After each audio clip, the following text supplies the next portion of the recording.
Haut-Karabakh, une guerre de civilisation. Alors que des pourparlers avaient lieu au sein de l'Union européenne entre l'Arménie et l'Azerbaïdjan, les derniers regains de violence risquent de mettre à mal le fragile processus de paix entre ces deux pays du Caucase, rivaux depuis des lustres. C'est une véritable poudrière depuis plus de 30 ans.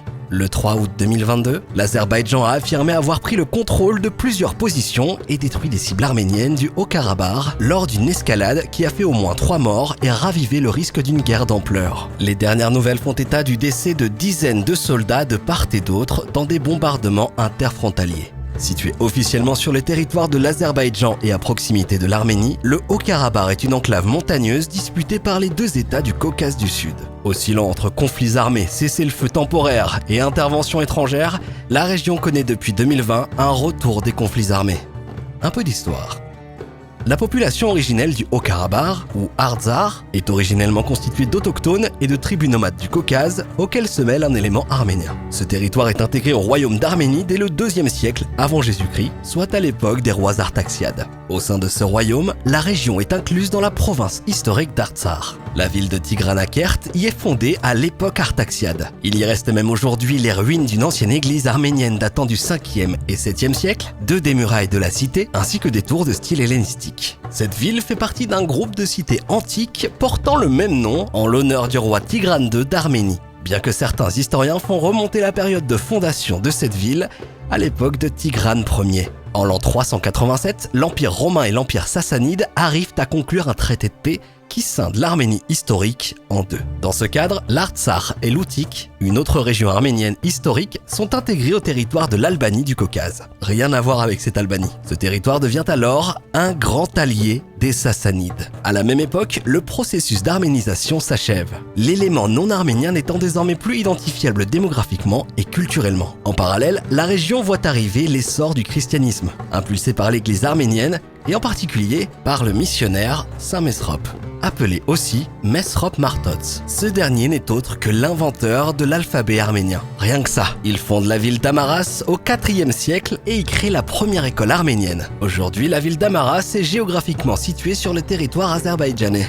Une hérésie sociologique et culturelle car cette ville peut être considérée comme le berceau de l'Arménie moderne. En l'an 451, suite à la bataille d'Avaraïr, de nombreux nobles arméniens se retirent dans les montagnes et les forêts d'altitude peu accessibles, notamment en Artsakh, qui devient un grand centre de résistance contre la Perse. Du 7e au 9e siècle, la Transcaucasie est dominée par un califat. Les princes d'Artsakh sont au 7e siècle sous l'influence des souverains de Siounie. Au début du 9e siècle, 2 princes arméniens, Salz Batéan et Essaï Aboumuz, se révoltent contre les Arabes et établissent 2 principautés indépendantes en Artsakh, le Khatchen et le Dizak. La lignée de Khatchen gouverne l'Artsakh jusqu'au 19e siècle, période du rattachement de la région à l'Empire russe. L'Empire russe annexe la région en 1805 lors de la guerre russo-persane de 1804 à 1813. L'annexion est confirmée par le Golestan signé le 12 octobre 1813. Les sources du conflit. Après la révolution bolchevique en Russie, le Haut-Karabakh est disputé entre la République démocratique d'Arménie et la République démocratique d'Azerbaïdjan. Les Britanniques qui commandent dans la région après la Première Guerre mondiale acceptent la nomination d'un gouverneur azéri d'origine turcique. Cette erreur des Britanniques marque le début d'un génocide parmi les plus violents que les conflits de l'Europe orientale aient pu connaître. Début 1919, des massacres d'Arméniens ont lieu. Le 22 août de la même année, les représentants de la région acceptent sous la contrainte l'autorité azerbaïdjanaise dans l'attente d'un règlement définitif qui ne viendra jamais de la question de leur souveraineté lors de la conférence de la paix de Paris. En mars 1920, la population arménienne de Chouchi est massacrée par les Ottomans, ce qui entraîne l'arrivée de l'armée arménienne. Une brève république arménienne de la montagne entre 1918 et 1921 préfigure le Haut-Karabakh moderne. L'Azerbaïdjan est soviétisé en avril 1920 et les forces arméniennes doivent se retirer de la région en mai 1920. Les communistes prennent ensuite le pouvoir en Arménie en novembre 1920 et créent la République socialiste soviétique d'Arménie. En présence de Joseph Staline, le bureau caucasien du comité central du parti bolchevique, auparavant favorable à l'Arménie, décide le rattachement du Haut-Karabakh à la République socialiste soviétique d'Azerbaïdjan le 4 juillet 1921. À l'erreur initiale des Britanniques s'ajoute donc celle de l'URSS. Rappelons qu'en 1921, ce territoire est peuplé à 94% d'Arméniens. En 1923 est constitué l'oblast autonome du Haut-Karabakh, séparé de l'Arménie par un couloir azéri, pourtant entièrement peuplé d'Arméniens. Passent alors 65 longues années. La situation n'évolue plus jusqu'en 1988 où, profitant de la perestroïka de Mikhaïl Gorbatchev, la région autonome s'autoproclame le 20 février 1988 comme étant une république socialiste soviétique à part entière, à égalité avec l'Arménie et l'Azerbaïdjan. D'après le recensement de 1989, réalisé sur une population de 189 000 habitants, il y avait alors dans le pays 145 000 Arméniens et 41 000 Azéris. Le 15 juin 1988, l'Azerbaïdjan revendique auprès de Mikhaïl Gorbatchev le retour du Haut-Karabakh dans son territoire. Des violences éclatent la même année en Azerbaïdjan comme en Arménie. Des pogroms xénophobes anti-arméniens font même plusieurs centaines de victimes à Sumgait, près de Bakou, puis à Bakou même en 1990. La chute de l'URSS en 1991 entraîne l'indépendance de fait de l'Azerbaïdjan et de l'Arménie. À cette occasion, l'Assemblée nationale du Haut-Karabakh proclame l'indépendance du pays le 2 septembre 1991. L'Azerbaïdjan réplique aussitôt en annulant son statut d'autonomie le 26 novembre suivant. Cette proclamation d'indépendance est réaffirmée par référendum le 10 décembre avec une écrasante majorité de oui.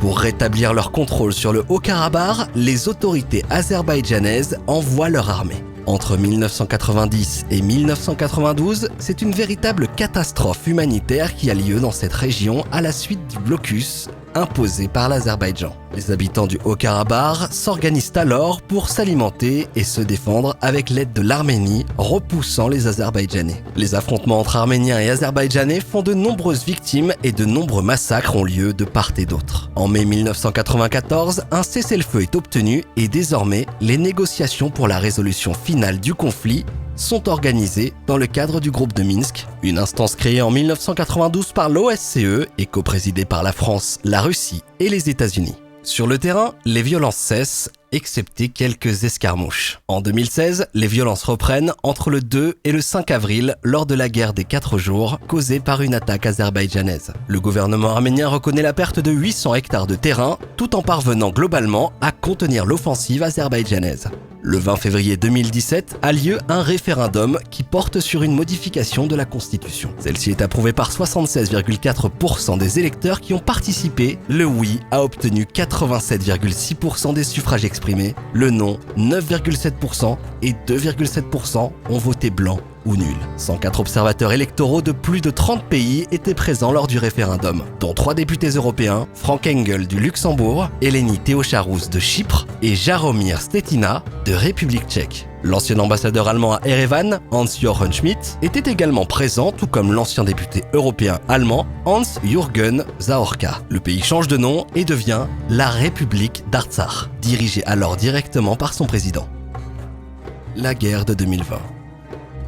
Le 27 septembre 2020, le Haut-Karabakh est visé par des bombardements sur la ville de Stepanakert par les forces armées azéries. Le président de la République azerbaïdjanaise, Ilham Aliyev, signe le jour même un décret sur la déclaration de l'état de guerre, tandis que les autorités de l'Artsakh déclarent la loi martiale et la mobilisation générale.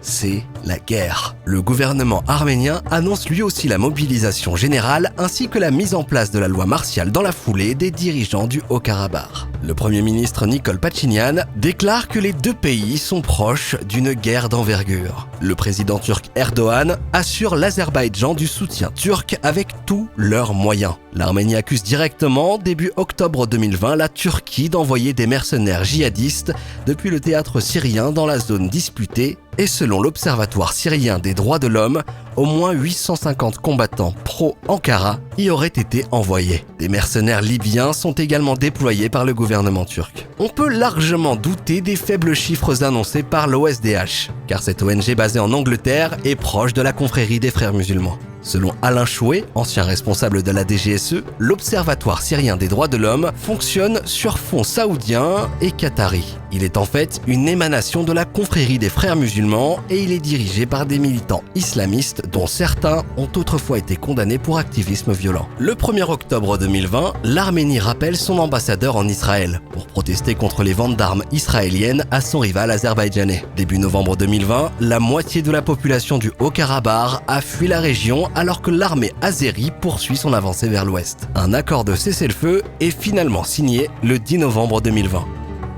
La situation en 2022.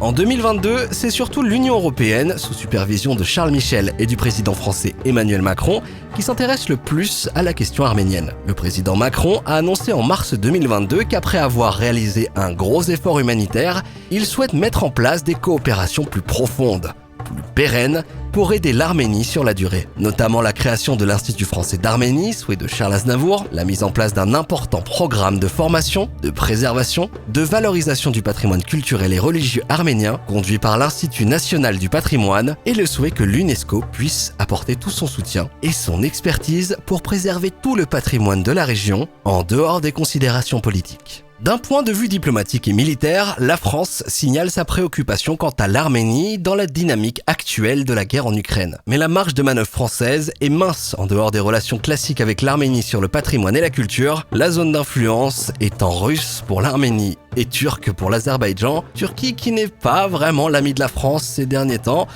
c'est le moins qu'on puisse dire. Même s'il faut saluer les efforts de la partie française, notamment un appel téléphonique très clair passé auprès du président azerbaïdjanais Ilham Aliyev par la présidence française à revenir au respect du cessez-le-feu avec l'Arménie après les nouveaux affrontements meurtriers entre les deux pays. Merci de nous avoir écoutés. Nous espérons que cette vidéo explicative vous a plu. N'hésitez pas comme toujours à liker et à commenter. Partagez également cette vidéo sur les réseaux sociaux pour améliorer notre référencement. Et si vous voulez nous aider, un Tipeee se trouve dans la description. À la prochaine!